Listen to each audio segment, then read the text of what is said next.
நமசிவாய வாழ்க, நாதன்தாள் வாழ்க, இமைப்பொழுதும் என் நெஞ்சில் நீங்காதான்தாள் வாழ்க. அவனருளாலே அவன்தாள் வணங்கிடுவோம். தென்னாடுடைய சிவனே போற்றி, எந்நாட்டவர்க்கும் இறைவா போற்றி போற்றி. ஓம் நமசிவாய. நான் உங்கள் ஆஸ்ட்ரோ பூர்ணா. இன்னைக்கு நாம் விருச்சிக ராசி அன்பர்களுக்கு செவ்வாயினுடைய பெயர்ச்சி, அதாவது மிதுன ராசியிலிருந்து செவ்வாய் பகவான் கடக ராசிக்கு வருகின்ற அக்டோபர் மாதம் 21ஆம் தேதி பெயர்ச்சி ஆகிறார். கடக ராசி சந்திரனுடைய ராசி. அந்த சந்திரனுடைய ராசியில இந்த செவ்வாய் பகவான் தன்னுடைய பலவீனமான ஒரு சூழ்நிலையை அடைய போகிறார். கிட்டத்தட்ட 90 நாட்களுக்கு இந்த செவ்வாய் பகவான் என்னுடைய பெயர்ச்சியாகப்பட்டது அடுத்த வருடம் 20ஆம் தேதி ஜனவரி மாதம் வரைக்கும் இருக்கு. அந்த கடக ராசியிலேயே அந்த செவ்வாய் பகவான் நீச்சம் பெற்று இருக்க போறார். கிட்டத்தட்ட 3 மாதங்களுக்கு இந்த விருச்சிக ராசி என்பர்களுக்கு அந்த செவ்வாயினுடைய நீச்சம் எந்த மாதிரியாக இருக்க போகுது, எந்த மாதிரியான ஒரு மாற்றங்களை நீங்க அனுபவிக்க போறீங்க அப்படின்றத நம்ம இந்த பதிவுல தெளிவா பார்க்க போறோம். ஏன்னா விருச்சிக ராசிக்கு அதிபதி அந்த செவ்வாய், 6ஆம் இடமான அந்த ருணரோக சத்ருஸ்தானாதிபதி அந்த செவ்வாய்ன்றது பார்த்தீங்கன்னா ஜோதிட ரீதியாக மிகப்பெரிய ஒரு பாவ கிரகம், ஒரு மோசமான ஒரு சூழ்நிலைகளை, கொடுமையான ஒரு சூழ்நிலைகளை தரக்கூடிய ஒரு கிரகமாக தான் இந்த ஜோதிட ரீதியாக இந்த செவ்வாய் நிர்ணயிக்கப்படுகிறது. அப்படிப்பட்ட அந்த பாவ கிரகம் அந்த கடக ராசியில நீச்சம் அடையும் போது, தன்னுடைய பலத்தை இழக்கும் போது இந்த விருச்சிக ராசி அன்பர்களுக்கு மிகப்பெரிய ஆபத்துக்களில் இருந்து விடுதலை அளிக்கக்கூடிய ஒரு நேரம். ஏன்னா 6ஆம் இடம் சொல்லும் போது ருணரோக சத்ருஸ்தானம், எதிரிகளை அழிக்கக்கூடிய ஒரு ஸ்தானம் தான். அந்த 6ஆம் இடத்திற்குண்டான அதிபதி 9ஆம் இடமான அந்த பாக்ய ஸ்தானத்துல பலவீனம் அடைகிறார். அப்படி இருக்கும்போது உங்களுக்கு உண்டான எதிரிகளினுடைய தொந்தரவுகள் அழியக்கூடிய ஒரு நேரம். சில பேருக்கு இந்த விருச்சிக ராசி அன்பர்களுக்கு தொழில் ரீதியாக போட்டிகள் நிறைய இருக்கும். ஏன்னா ரொம்ப கான்ஃபிடென்ட்டா நீங்க போட்டிகள்லாம், அதாவது தொழிலெலாம் நீங்க செஞ்சிட்டு இருப்பீங்க. காம்படிட்டர்ஸ்லாம் நிறைய பேர் பலம் பொருந்திய ஒரு காம்படிட்டர்ஸா இருப்பாங்க. அந்த தொழில் துறையில நீங்க போராடி தான் வந்துட்டு இருக்கிறீங்க. இப்ப அளவுக்கும் கூட அந்த போராட்டம் உங்களுக்கு இருந்துகிட்டே இருக்கு.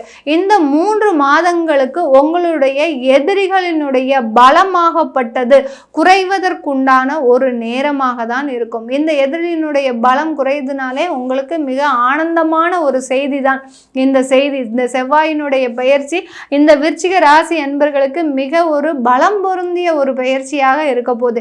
எதிரியினுடைய தொந்தரவு அழியக்கூடிய ஒரு நேரமாக இருக்கும். சில பேருக்கு திருஷ்டி தோஷங்கள், குடும்பம் ரீதியாக திருஷ்டி தோஷங்கள் அதிகரிக்கக்கூடிய ஒரு நேரமாக இருந்திருக்கும். கடந்த மாதத்துலலாம் ஒரு 1.5 வருடங்களாக இந்த குடும்பத்தில், அந்த விருச்சிக ராசி குடும்பத்தில் இருப்பவர்கள் பார்த்தீங்கன்னா ஏதோ தேவையில்லாத ஒரு சண்டை சச்சரவுகள். ஏன்னா நீங்க சொத்துக்கள் வாங்கிட்டீங்க.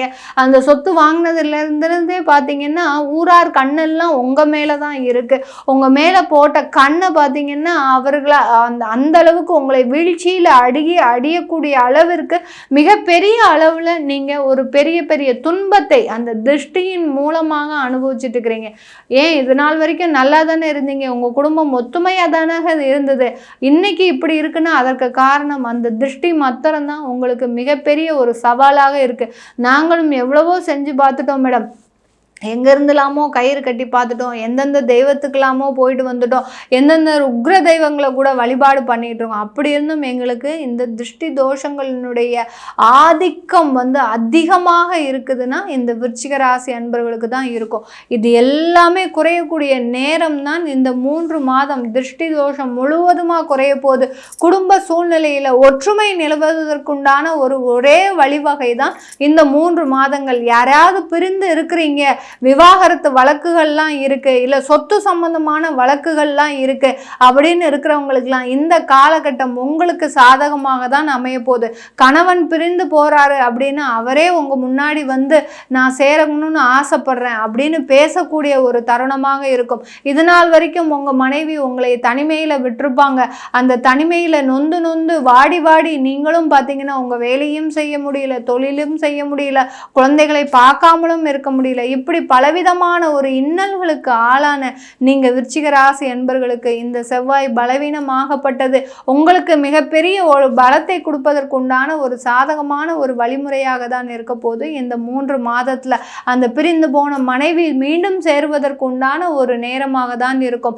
பிரிந்த குழந்தைகள் மீண்டும் சேருவதற்குண்டான ஒரு நேரமாக தான் இருக்கும். சில பேருக்கு நிறைய சொத்துக்கள் இருந்திருக்கும். ஏன்னா செவ்வாய் பலவீனம் ஆயிடுச்சு அப்படின்னாலே, அவர்கள் ஜாதகப்படி பலவீனம் ஆயிடுச்சு அப்படின்னாலே நிறைய சொத்துக்கள் அதிகமாக இருக்கும். உங்களுடைய விருச்சிக ராசி அன்பர்களுக்கோ இல்லை விருச்சிக லக்ன அன்பர்களுக்கோ உங்களுடைய ஜாதகத்திலையும் அந்த செவ்வாய் பகவான் கடகராசியிலேயே இருக்கிறாரு அப்படின்னா, அந்த 9ஆம் இடமான பாக்கியஸ்தானத்திலேயே இருக்கிறாருன்னா, உங்களுக்கு தகப்பனார் வழியில எந்த விதமான ஒரு யூஸ்ஃபுல்லான, அதாவது ஒத்துழைப்பு எப்போதுமே கிடைக்காது. அவர் செய்கிறேன்னு சொல்லுவார், ஆனால் கடைசி வரைக்கும் செய்ய மாட்டார். அந்த மாதிரியான ஒரு சூழ்நிலை தான்.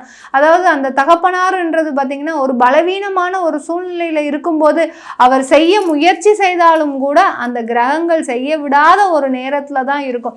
இது அந்த விருச்சிக ராசிக்கும் அதிபதி அந்த செவ்வாய் 9ஆம் இடத்துல அந்த பலவீனம் அடைந்த நிலையில் இருக்கும்போது எதிரிகள் முன்னாடி நீங்களும் பார்த்திங்கன்னா கொஞ்சம் அவமானப்படக்கூடிய ஒரு சூழ்நிலை. அந்த எதிரிகள் முன்னாடி அவங்க ரொம்ப ஏளனமாக பேசுவாங்க, இலக்காரமாக பேசுவாங்க. அது எல்லாத்தையுமே பொறுமையாக நீங்கள் காது வழியாக கேட்கக்கூடிய ஒரு சூழ்நிலையும் வரும். இதை மாதிரி தான் இந்த செவ்வாய் பலவீனம் ஆகும்போது நிறைய ஒரு துக்கமான செய்திகளும் வரும். ஒரு சில பலவீனமான ஒரு சூழ்நிலையில் இருக்கிறவங்களுக்கு ஒரு பலமான சூழ்நிலையாக மாறக்கூடிய ஒரு நேரமாகவும் இருக்கும் இந்த செவ்வாய் பயிற்சி. இந்த விருச்சிக ராசி அன்பர்களுக்கு குடும்பம் ரீதியாக பிரிந்த குடும்பங்கள் ஒன்று சேருவதற்கும், அடுத்து கடன்கள் அதிகமாக இருக்குது, சொத்து சம்பந்தமான கடன்கள் அதிகமாக இருக்குன்னா கண்டிப்பாக அது எல்லாமே நிறைவேறும், அதாவது நிவர்த்தி ஆகுவதற்கு. ருணரோக சத்ரு ஸ்தானாதிபதினா அந்த கடனை தரக்கூடியவர் தான் அந்த செவ்வாய் பகவான் இந்த விருச்சிக ராசி அன்பர்களுக்கு. இப்போ அவர் பலவீனம் அடைஞ்சிட்டார், அந்த கடனை எல்லாத்தையுமே அடைக்கக்கூடிய ஸ்தானத்திற்கு வந்துட்டார். கண்டிப்பாக இந்த 3 மாதங்கள்ல ஒரு சொத்தை வித்தாவது நீங்க உங்க கடனை அடைக்கக்கூடிய ஒரு நேரமாக இருக்கும். நிறைய பேருக்கு சொத்துக்களை விற்க முடியாத ஒரு சூழ்நிலையெல்லாம் இருக்கு. ஏன்னா நிறைய ஒரு தொழில்ல நீங்க அந்த சொத்துக்களை விற்றாலாவது நம்ம அந்த கடனை அடைக்கணும் அப்படின்னு நினைக்கிறவங்களுக்கு இந்த காலகட்டம் அதற்கு ஒரு சாதகமாக இருக்கும். சொத்துக்களினுடைய வேல்யூ தான் உங்களுக்கு குறைந்த மதிப்பில் போகும். நீங்கள் எதிர்பார்த்த அளவுக்கு அது விற்கக்கூடிய ஒரு சூழ்நிலை வராது. அந்த மாதிரியான சில மாற்றங்கள் தான் இருக்குமே ஒழிய நிறைய விருச்சிக ராசி அன்பர்களுக்கு விற்க முடியாத சொத்துக்களும் விற்பதற்கு உண்டான ஒரு நேரமாக தான் இருக்க போது இந்த விருச்சிக ராசி அன்பர்களுக்கு. இது எல்லாமே நம்ம கோச்சார நிலவரப்படி பலன்களை கணிச்சு சொல்லியிருக்கிறோம். உங்களுடைய சுய ஜாதக தசாபுத்தி பலன்களை தெரிஞ்சுக்கணும் விருப்பப்படுறவங்களும், உங்களுக்கு செவ்வாய் நீச்சமா உச்சமா ஆட்சியா இல்லை பலமா இருக்கா இல்லை பலவீனமாக இருக்கான்றதை நீங்கள் கமெண்ட் பாக்ஸில் போடுங்க. உங்களுக்கு அதற்குண்டான தகவல்களை நான் உங்களுக்கு தந்துக்கிட்டே இருப்பேன். நீங்கள் அது மாதிரி கேட்குறதுக்கு கீழே இருக்கிற நம்பருக்கு வாட்ஸ்அப்பில் அப்பாயின்மெண்ட் வாங்கிக்கிட்டு நீங்கள் என்கிட்ட கன்சல்ட் பண்ணிக்கலாம். உங்களிடமிருந்து விடைபெறுவது உங்கள் ஆஸ்ட்ரோ பூர்ணா. நன்றி, வணக்கம்.